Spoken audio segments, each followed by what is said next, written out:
Good evening, everyone. Good evening and welcome. Thank you for coming in from the cold and joining us at Roosevelt House. I'm Harold Holzer, and I have the privilege of serving as director of Roosevelt House. And on behalf of Hunter College President Jennifer Rabb, delighted that you're here, delighted to welcome you. Want to recognize our esteemed Board of Advisors member, Tony Stepanski, who is here tonight.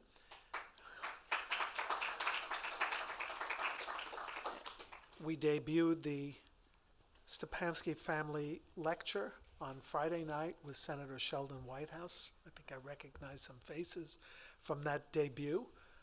There will be more, so I'm glad you're all back. And I want to welcome a very special guest whose name may ring a bell, Phoebe Roosevelt, who is here.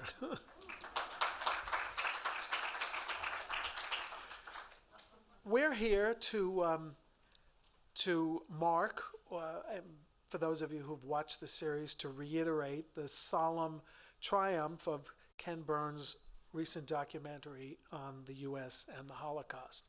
And I can't think of a more appropriate New York venue to have a look at parts of the series and to discuss it with those who are in on its creation than here at Roosevelt House. 90 years ago, almost exactly, Franklin Roosevelt began his transition to the presidency from this house, a few floors above in his small library, which was the transition headquarters, the very modest transition headquarters in which so much revolutionary work was done on the economy and on rescuing us from the Depression. 90 years ago, Henry Morgenthau began resuming his visits. He was FDR's dear friend and Dutchess County neighbor and became a main character in Washington as Secretary of the Treasury, the first Jewish Secretary of the Treasury, and as such, kind of a conscience on the oppression of the Jews in Europe, as is evident in the series, and we will discuss.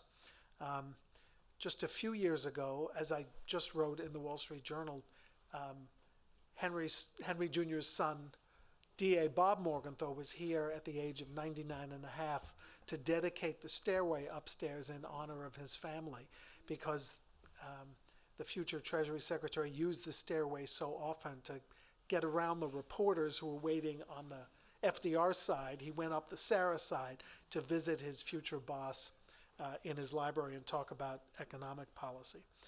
So history happened here. Hitler came into power around the same time as FDR did, interestingly, as the two of them proceeded to change their hemispheres so inexorably.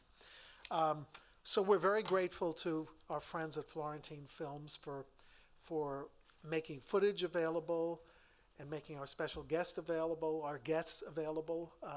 We've had several screenings of Ken Burns films and discussions since I've been director here. In fact, our special guest Jeff Ward was here for a Vietnam series discussion not long ago. And we're delighted to welcome co-producer and co-director Sarah Botstein here for her first visit.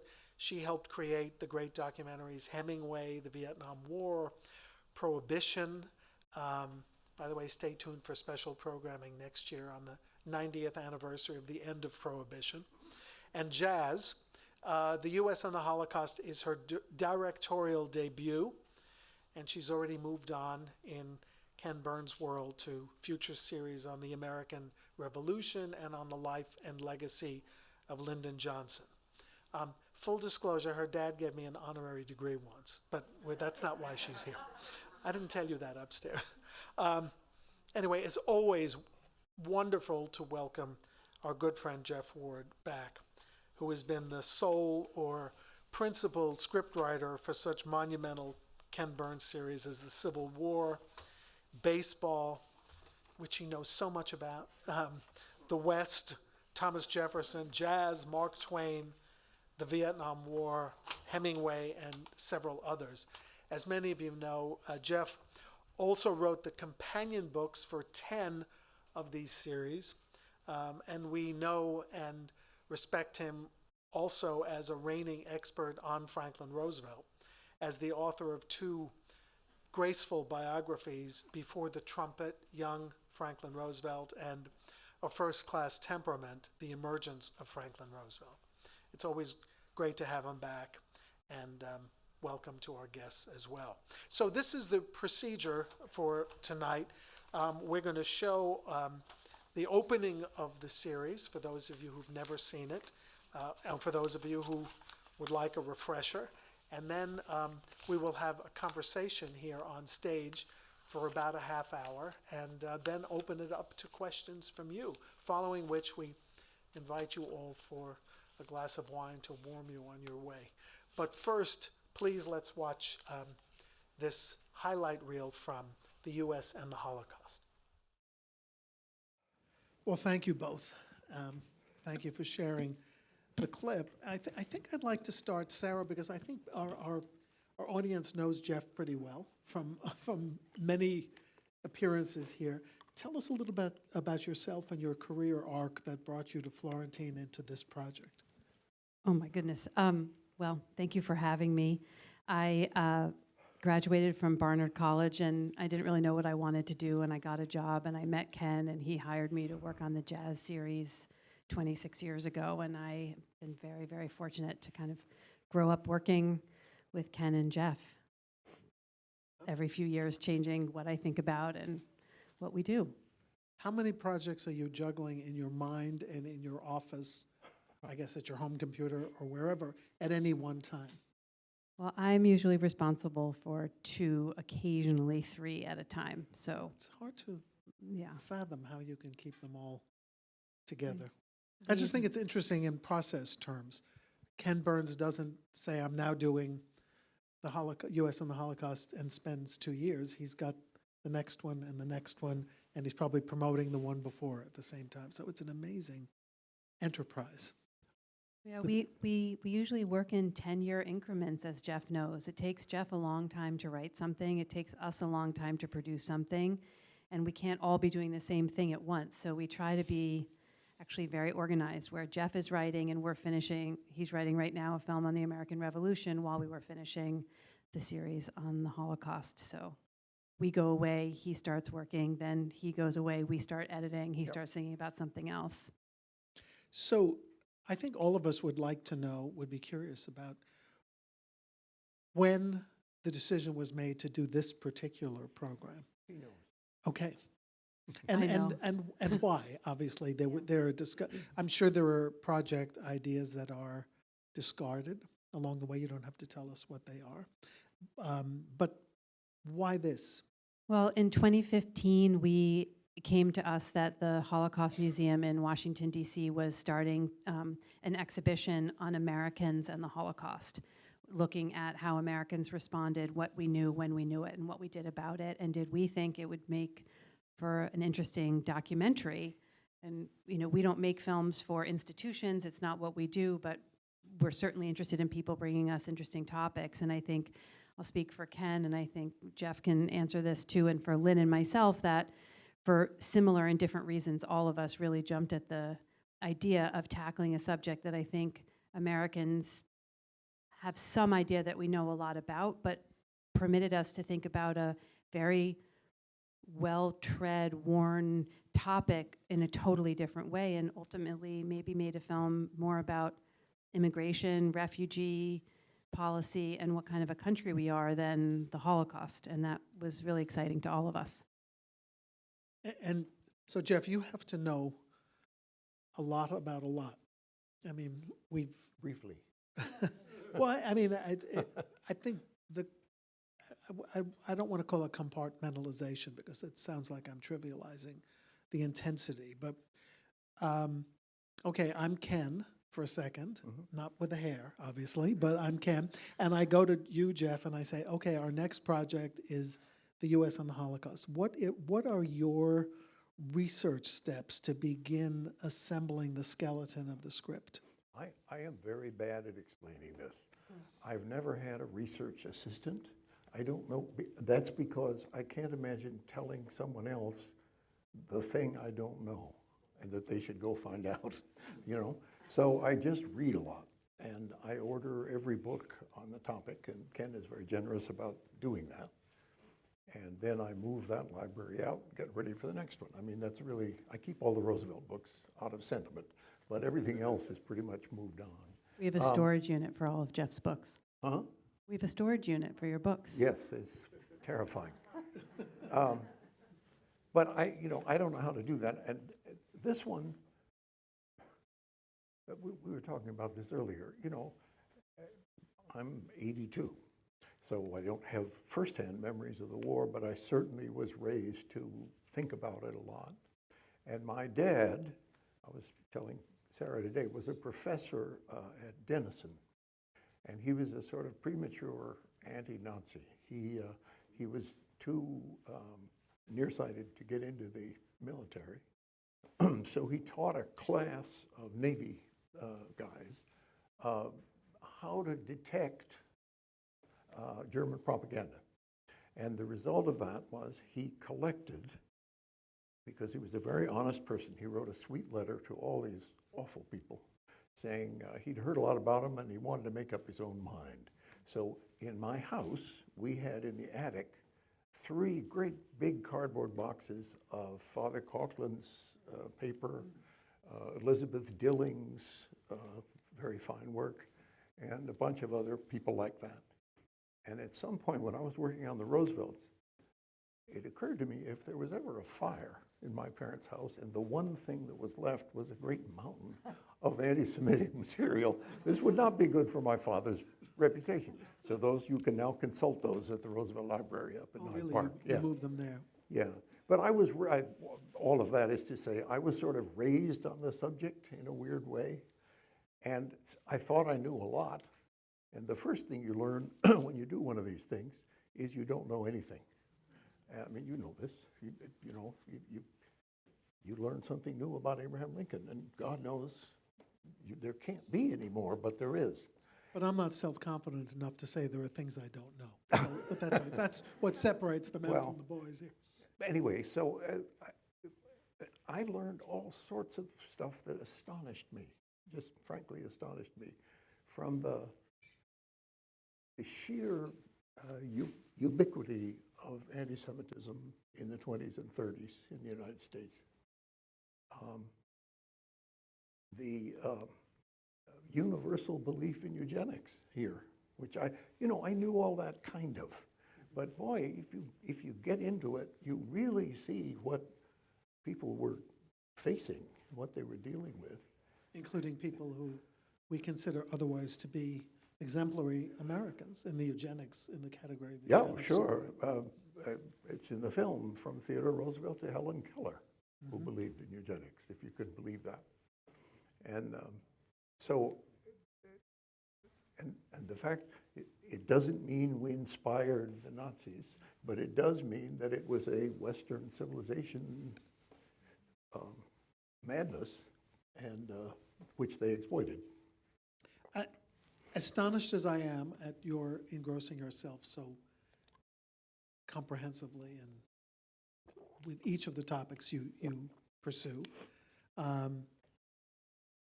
I'm also interested in how you assemble, and we saw a few examples on screen in the introduction, the historian experts who appear on screen, some of whom from the early days not lapsed, but evolved into kind of icons like Shelby Foote in the Civil War series, or the people in jazz or in baseball who became kind of celebrated.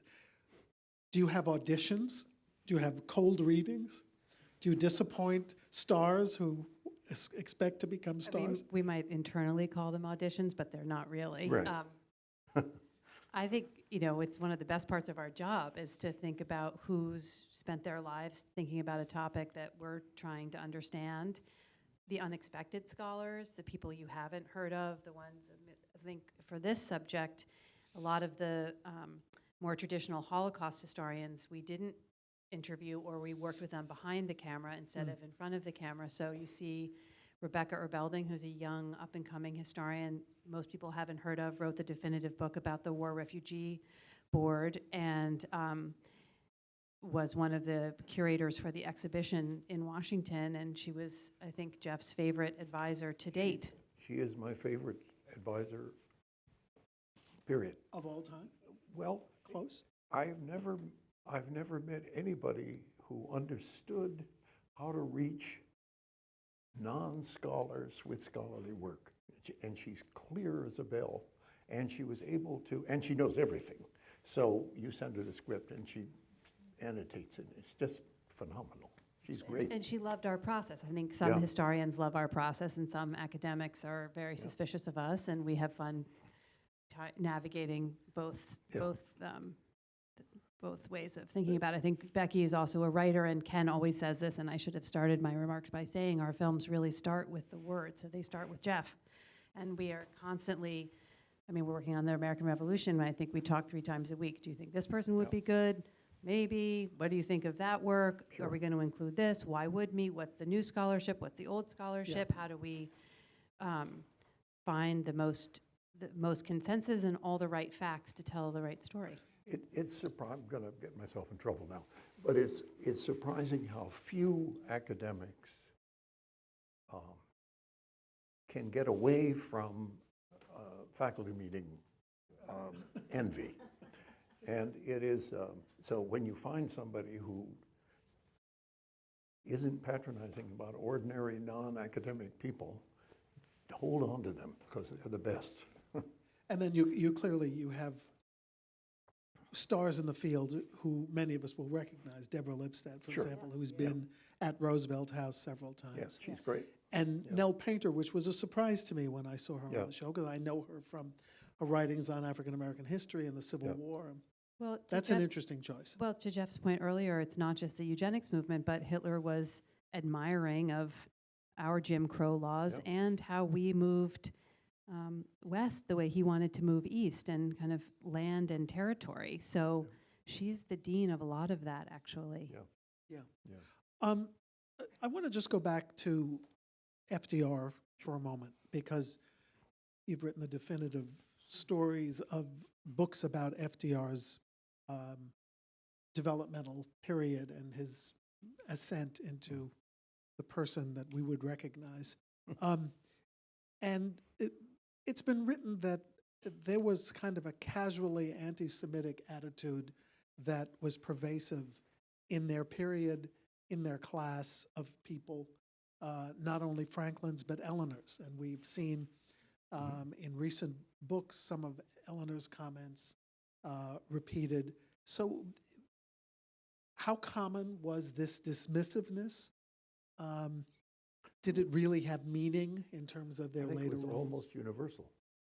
And to me, it is a tribute. Mrs. Roosevelt is it. We've talked about her here endlessly, and I'm happy to do it again. But there's nobody who grew more than that lady. And the famous thing she said, which was she came back from a party, and she said it had been very Jew. And it's awful to read that. She was talking about a party at which Eleanor Morgenthau was present, who became her best friend. Yeah. So, I mean, that's the complexity of the Roosevelts, and that's why they're so, to me, endlessly interesting.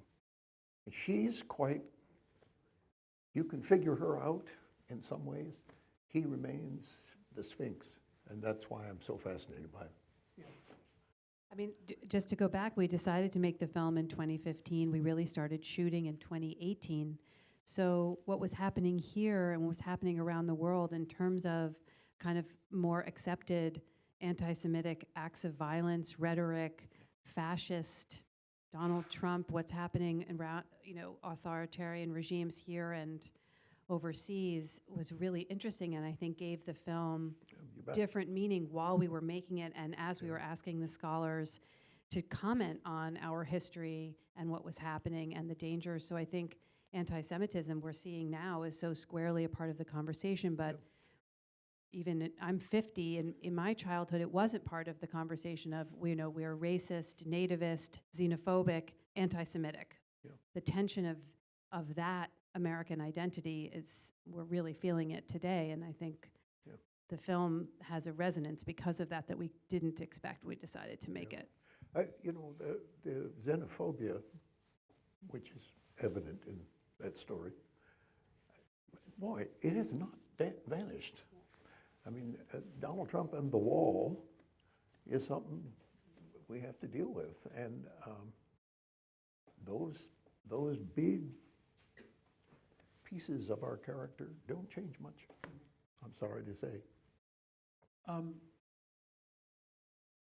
We talked about the ingrained anti-immigration mentality in America, which, you know, in the 19th century, you just sort of got here, and if you stayed here for 5 years, you became a citizen, and then the pushback began about 1845. Was New York different? Was Roosevelt's New York different? Maybe not his circle, but it was a different world. New York's always different. That's why we live here. Yeah, I think so. I think it's a much more cosmopolitan, if that's what you mean. I mean cosmopolitan, and I also mean diverse. Yeah. I mean different Sure. neighborhoods. The shots that you have in the film of the Lower East Side Sure. juxtaposed with comments about its, you know, its warmth, its welcoming, and also the disdain that people, Sure. the xenophobes had for it. When, It's unique to New York, maybe, or at least in that volume. We're not supposed to have a class system. We have one. And the Roosevelts were very much of their class. Now, they grew beyond that in all kinds of ways. But a lot of the useful stuff, which people like to quote, like the story that we were talking about, Roosevelt thought Irish Catholics were hilarious. There's a piece of him addressing. I think you've seen it, addressing a big drunken Democratic Party thing in which he does an Irish accent. They fall over laughing at the idea that a Roosevelt would talk like that. So it isn't uniquely anti-Semitism among the Roosevelts. It's class. It's class. And when his friendship with Morgenthau included their telling each other funny stories about Lower East Side Jews.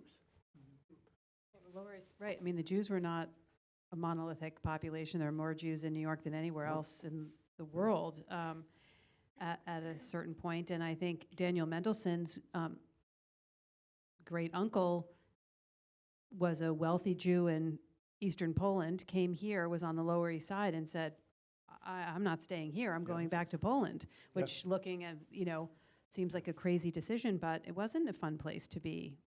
So not everybody had a great time. And to the point, Morgenthau, who we will be talking about here on February 6th with Andrew Meyer and his new book, was definitely, if not part of our crowd, as Stephen Birmingham would put it, close to our crowd, and aspired, you know, he married a Lehman and you know, moving on up. How did that, Jeff, Morgenthau is so important in this story, and in any story about Roosevelt. How did they become friends? I know they both pretended that they were farmers and I think that was rural people, but there was a large part of it. They were country boys, both of them, and as far as I know, they just became friends up there. And Roosevelt cultivated, you know, he was the son of the more famous Morgenthau, and I'm sure Henry Morgenthau thought it was terrific to be a friend of Franklin Roosevelt. And then they really did develop as close to a real friendship as FDR ever had, which isn't very close. But, I mean, he had lots of people that he knew, and a lot of people who thought they understood him. They didn't, and he wasn't. You know, he maintained, this is not on the subject of what we're doing, but someday you and I are going to have a talk sometime, because I think he and Lincoln had very similar, they're very different people, but they had similar elusiveness, and it was the great strength of both of them to have that. and well, unlike Morgenthau, there was no there was no Morgenthau in Lincoln's life. He would step from friend to friend as he moved up Yeah. and just would obliterate the previous friends and have new friends in Washington or new Yeah. going. Yeah, it is a similar thing, and Yeah. no one quite knew him Mhm. or knew what he was Same really thing. thinking. Or Same thing. yeah, it's maybe that's the key to. I mean, some people say the same things about Barack Obama, by the way, that he doesn't have close friends, just except for the friends who think they're close friends. Yeah. So, before I drill down a little bit more on Morgenthau and Roosevelt and the questions that everyone is waiting for, I suppose, about FDR and his response to the news, and that interests our crowd, small O, small c. What in your research and Sarah, in the production pieces, what surprised you in what you found out and what you put on screen? About that? About anything in this Oh, in Lord. this series? There's so because, many things. Because you say you found out, you unearthed things that you hadn't Yeah, I counted actually on. made a list. Oh. Can you stand that? and checked it twice, I hope, Yeah. this I season. mean, I did the eugenics thing. Right, I really had always dismissed the idea that the Nazis somehow mirrored Jim Crow. They didn't quite, but and I also didn't understand that in somewhat weird way, their notion of how you defined the enemy or the victim or the lesser person was we did it by one drop of blood. The Germans had, because they're German, had, of course, had charts. And there's Jews, and then there's, I can't remember all the categories. I think there are 5 of them. They're half Jews and quarter Jews and would-be Jews, and God knows what they are. Yeah. And they solemnly, bureaucratized that. So in some sense, that one drop thing is worse. I mean, it doesn't have the same ghastly result quite, but it's, anyway, that was one thing. Let's see. I hadn't, I think, fully understood the deep division between Jewish Americans. I knew about it, about what you do, what they people should have done, what the government should have done. Those are very deep divisions. Let me see. but you mean in divisions in the approach from Yeah, Jews? what should they do about Hitler? Right. What should they do, and Meaning what should the government everything do? from intervention to just turning the other way. Yeah, exactly. Yeah. Yeah. And I also really hadn't understood the unbelievable force against getting into that war or being involved or interfering in European affairs. And Becky Elberding in the film says something which I also had never thought of. We had absolutely no tradition of ever helping anybody overseas at all. So this would have been the first time we had ever done that, which I hadn't sort of put that together. We had no tradition of American solves problems for other people, and we provide some magic solution. We didn't do that at all. So, By the way, not to belabor the comparison that, for the record, you've mentioned Lincoln twice. Yeah, It's that's very good about it. I'm there. But both Lincoln and FDR needed to wait for an aggressive attack on a military installation before people would agree That's to exactly a right. war. That's exactly right. A little easier at Fort Sumter because it's nearby, but Yeah, yeah. that's right. So you show, Sarah, a lot of footage of Europe, and I know you need to set the scene. Anne Frank is a story that many, many Americans know through drama and film and television and the book, which has sold so many millions of copies. How did you strike the balance between showing, Bund rallies at Madison Square Garden, which are shocking to me because I haven't seen those films as often as I've seen Anne Frank and such. How do you strike the balance? And what do you decide, not to make this question too long, in terms of showing atrocity pictures as well, the liberation pictures, which can't be avoided, but I'm sure you'd all discuss in production and post-production how to do it. We did. Well, I'll start just quickly with Anne Frank and then bleed into how we decide to choose images. I think Jeff and I were working today, how we start our films and how we end them are often the last things we finish and the most interesting conversations in our editing room between all of us. And when we started making the film, YIVO, the research organization down on 15th Street, had acquired Otto Frank's papers. And in Otto Frank's papers, it's clearly laid out that he was friends with Charlie Strauss.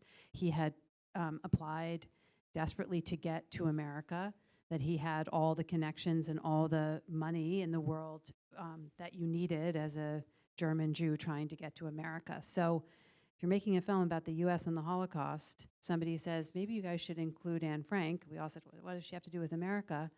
She's arguably most people's, certainly young people's, entry point to understanding anything about this topic.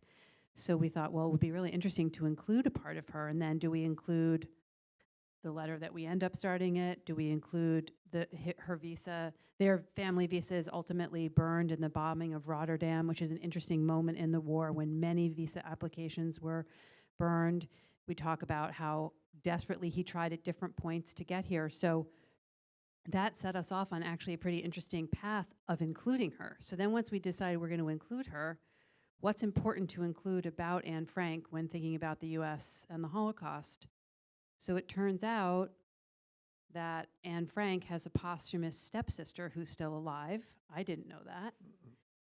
She lives in England. She was there when they liberated Auschwitz. She ran into Otto Frank. Her mother ended up marrying Otto Frank. She was there when the diary was discovered. So now we're imagining if Anne Frank had survived. Here's a girl who was in Amsterdam with her, who went to Auschwitz, who survived it, who gives a very brave and beautiful testimony about what that was actually like, which I think is very important for the historical record.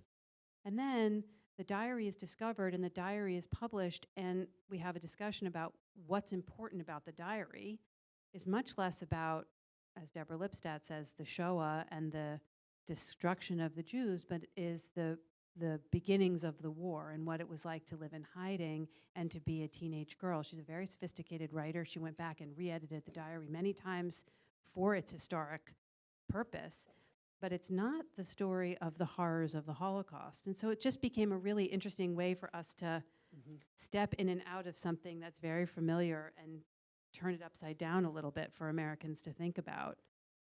And then that raised the question, and when we started, Jeff and Ken, Lynn, we were our editors, Americans didn't see these images. They heard, you're asked about surprising, in 1933 alone, there were 3,000 newspaper articles about the rise of Hitler and what's happening to the Jews of Europe. We can't say to ourselves Americans didn't know. That's one of the things the film proves over and over again. To coincide with that, the polling over and over again is, we know it's terrible what's happening to the Jews of Europe, we're not going to do anything about it. So that goes hand in hand. And then it felt important to us, I think, for the historic record to show the real documentary evidence of what's happening to the Jews of Europe for as much as we could, even if Americans weren't seeing it. And then in the liberation, when Americans did, the surprising statistic that even when everyone had seen it and Nazi murder mills had come out and the news, it was Vogue magazine, Believe It, every newsreel house had a movie about it.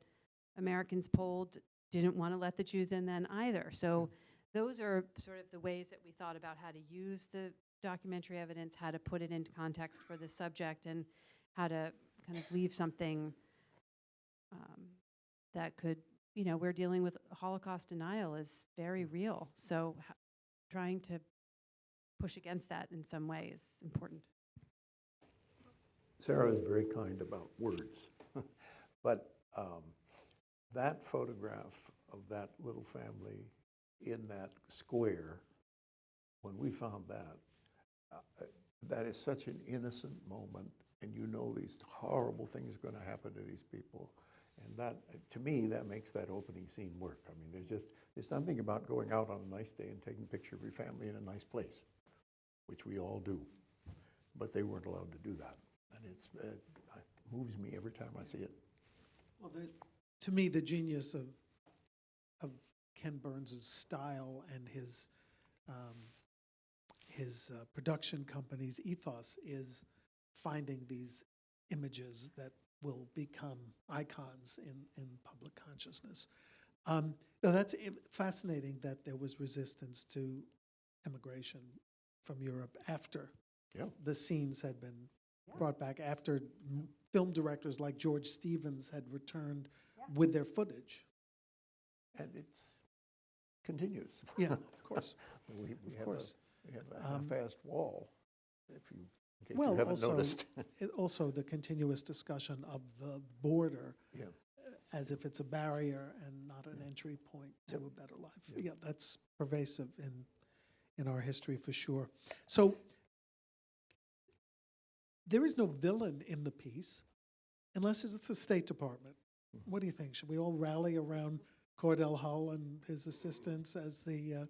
Well, I think what you shouldn't do is blame it all on Breckinridge Long, who has become a silent movie villain, and he's merely representing in an extreme form, and his diary shows what a dog he was, but how most of those State Department people felt that this was an emotional issue, got in the way of hard-headed decision-making and all that awful stuff. But I think it's much worse than him. That's all I mean. Criticism in retrospect is the easiest form of history, of course, and the most misleading, but the Roosevelt House regulars may remember we had a program here once on a documentary on the ship, the Kwanzaa, which came after the St. Louis, had arrived, been moved about, and had been returned to Europe with most of its passengers eventually going to the death camps. But the Kwanzaa story is sort of interesting. We actually had a passenger now in her 90s who came to this screening, and the Kwanzaa, a much less known vessel, came here, came to New York, had to leave, went to Cuba, went back up, wound up in Newport News, Virginia, where Eleanor Roosevelt went to Franklin, so we can see his blood pressure rising as she asked for an appointment, and said, this time we're not sending it back. Yeah. And in fact, they disembarked in Virginia. So is the St. Louis the low point of the story in America, or could it not be helped because of the quotas? Yeah, that's what happened. The law didn't allow it. And Roosevelt, I am not a defender of FDR on any, if anybody's read my early book about Roosevelt, he is not a nice person in many ways. He's a real politician. But he was not the dictator of the United States. And when they tried, and I can't remember the year now, maybe you can remember, but the year that they had a discussion of a bill to grow the quotas. The Wagner-Rogers bill. Yeah, that's right. Yeah. And they dropped it, not because they didn't want to do it, but because everybody told them if they tried to make the quotas larger, the Congress would cut off all quotas and nobody would get in from anywhere. So, it is not a dictatorship. Joe Biden can't fix the border all by himself. Anyway. I'm constantly interested in the focus on FDR and not the Congress and the state of the electorate and the people and the domestic agenda that was unbelievably complicated. But I also think the St. Louis is a great example. Even now in our office, we think, okay, the St. Louis happens before the invasion of Poland. So it's earlier than most people think. Yeah. And so the fate of what was going to happen was so unknown and so unsure, and that as tragic as the St. Louis is, and as much as I think we should have let those people off the boat, no question, 2/3 of them actually end up surviving. Yeah. So it's also a great example of how quickly people and organizations did move to figure out how to get those passengers not back to Hamburg, but to other countries that at that point hadn't been overrun. So I think a thing to think about is if the government's doing one thing, what do the NGOs and individuals do, and how interesting it is who made what choices, and we can talk a lot about that. But I mean, Nell Painter is right. The history is complicated. Our attitudes are complicated. And we sometimes look for an easy explanation for these complex issues. I'm just going to do one more. I'll tell a story so you can Can I realize. Oh, just go do ahead, one Jeff. quick thing? Sure, sure. I just want to say Ken Burns, to his great credit, in his editing room, we used to go to before this awful plague, is a neon sign. It says it's complicated, and it is. It always is, no matter what you're doing. it is our workplace motto. Fire away. I was simply going to say, many Roosevelt scholars say the way to abate the extermination was, Roosevelt's way was to win the war, which was not easy. And I'm reminded very quickly, because Robert Morgenthau was here to dedicate that stairway to his father just 3 years ago, as he approached the age of 100 and was still shaky, but still thinking very, very lucidly. There was a moment when someone asked him, how can you return to Roosevelt House when FDR did not attack the railroad tracks leading to Auschwitz? He went on a long, I'm not going to say it's a rant because it was so impressive and so informed. He was a heroic naval officer. Yes, he was. During World War II. He was on a ship, a destroyer that was sunk, and he was on another destroyer that was attacked by kamikaze planes and torpedoes. He knew warfare. Yep. And he said, all Americans now believe that bombings occurred the way they do on television in Iraq and Afghanistan, that there is an X marks the spot, and then you just watch it on a computer and something blows up, and it's a terrific success. That wasn't the way it was between 1942 and 1945.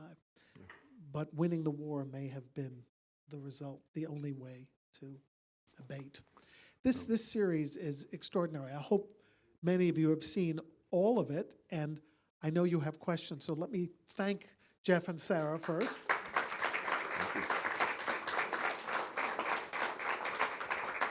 And I will invite your questions. Please wait for the microphone because we have an audience on Zoom. So let's start with right here. Here's the mic. I wonder, my feeling is you whitewashed FDR's role as a proud anti-Semite, that it was FDR who didn't want the Jews in. It was FDR who told whoever gave the final word, no Jews. There was a quota system. He never allowed it to be used. And those that, and it did not go from one year to the other. Was the quota filled, Jeff? I do not share your view. And I don't think there's any evidence for that at all. He did, I wish he had done more. I'm not saying that, but I don't think there's any evidence that he particularly didn't want Jews here. There's literally no evidence of that. I think there's no question, and I hope the film makes the argument that we should have made it easier to get here, and that we failed. This is not a great moment in American history. Deborah Lipstadt says it in the opening.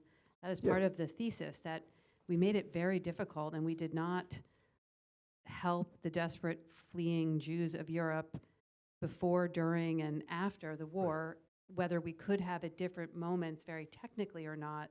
I mean, we often say it's kind of a film about paperwork, and question that we often get is, how could we have made it easier? Forget the paperwork, just get on a ship and come here, and like it was in the olden days, and we don't do that. And obviously Roosevelt deserves some responsibility for that, but so does the Congress and the will of the people. So yes, we are hearing Yes, that. You had a question right here. Then I'll come. Hi, my name is Irving Lee. Thank you for the documentary.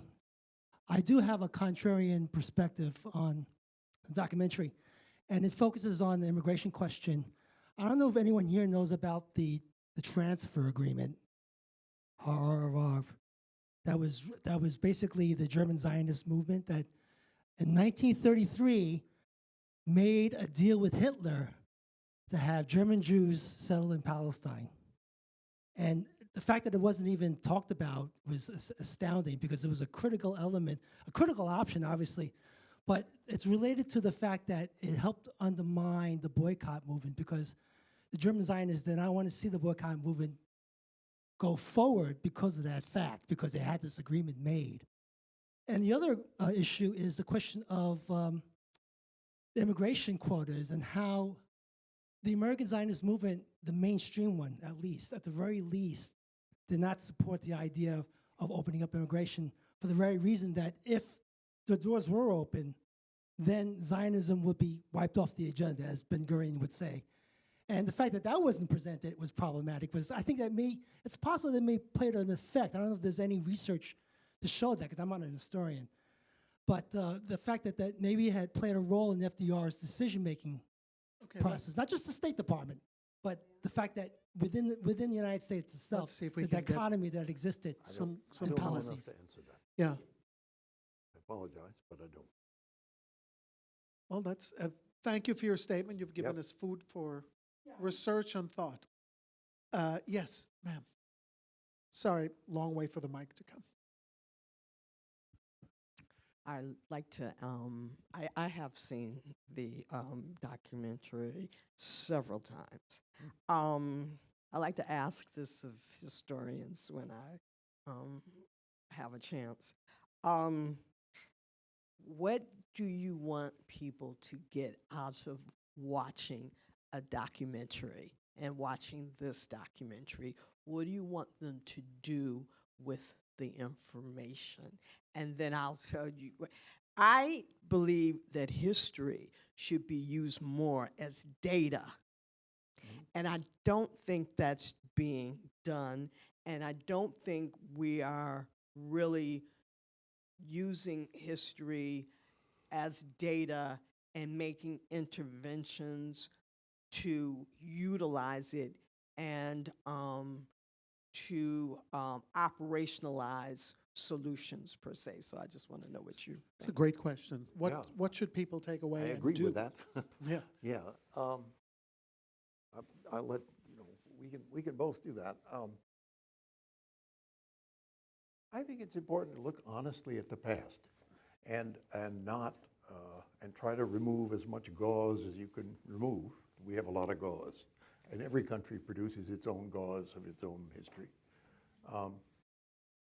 And I think, I don't know whether it can be weaponized, because history doesn't really repeat itself exactly. But it certainly, what does Ken always say? It rhymes, yeah. I would hope people would look at this and say, we can do better than that. And that this should be a welcoming country. I hope people came away with that. And I also hope they came away with some warning at the end. That's the most blatant version that we've ever done of something. And it was because, to me, I'm speaking for myself now, and not Ken, I find Trump terrifying, and I found a lot of the stuff that's gone on lately terrifying. And we do show you at the end some of that, and we hope, we try not to be, to tell people what to think, but I hope we show them what did happen and what we can do to do better. I think there was a question. Oh, sorry, Mac. There was one right next to our last questioner. Yes, hi. I have a question, and it has to do with the Ukraine. Is there some lesson that you would like us to think about based on the research that you did and the lessons of the documentary, that there's something in particular we should be thinking about now? I think I'll just echo what Jeff was just saying. I think one of the reasons that we work in public television is that The films actually live on in the classroom. So sort of as a tangential answer to both of you, that we create lesson plans for high school students and then a whole kind of viewer's guide for public television stations and local libraries around the country for just interested audiences. I'm going to Connecticut to do one at a library there on Wednesday, just to have civically engaged conversations. My takeaway from this movie is actually that it's very precious to live in a working democracy, and I'm always really surprised at how few people vote, particularly in their local communities and their local school board for their local congressman. And we're seeing just in this midterm election how important it is to exercise your right to vote. My family came here in 1949 thanks to the Hebrew Immigrant Aid Society. My grandmother dressed up and took us to vote from the time I could walk. It was not an election she would ever have missed. And it took my family 15 years to get here. Her first visa application was in 1934. So it wasn't like America was a great welcoming country. It took a long time to get here, but once they were here, they were so grateful to be here that they would never, I mean, it's very complicated, but I think you can, as we say, hold different things and be very proud to be an American. So that's my takeaway. I just would add to that, one of the great blessings of our lives was that when we did jazz, we got to know Wynton Marsalis. And on election day, Wynton is very funny and very critical of America and all that. On election day, because of what his people went through, he dresses as only he can. He's the most beautiful dresser in the world, and votes. And he's never missed an election, and he never will. And it's because people worked hard to get that incredibly important right. And it is awful that people don't vote. I just find it I know what we bizarre. take for a large turnout is 50% of eligibility. Just one hunter-centric comment, which I think I'd like to make. It takes a village, right? And President Raab has made sure that in the last few months, Hunter has become home to, I think, 13 Ukrainian students seeking refuge in the United States. And maybe the most heartwarming story of all is that we have in residence at Roosevelt House, as we speak, an Afghani professor of sociology who is going to be teaching here, who is slowly but surely learning English here. And her residence has been funded by an Orthodox Jewish funder who is intent on getting Afghani women out of Kabul. It's only an America story. fabulous. A good story. Tony, I think we'll give you the last question before we go up to have a drink. Thanks, Harold. I think you said earlier that this project began in 2016. 15, and then we started shooting in 18, yeah. When was it completed? 7 months ago. We handed the masters to PBS right before Okay. September. So, are you familiar with The Great Escape by Jonathan Friedland, a book that was written, it was published maybe 6-7 months ago? It's about a European Jew, I think he was either Hungarian or Polish, who at the age of 19 was shipped off to Auschwitz. Yeah, got out. Okay? And he escaped. Not once, not twice, but 3 times from various concentration camps.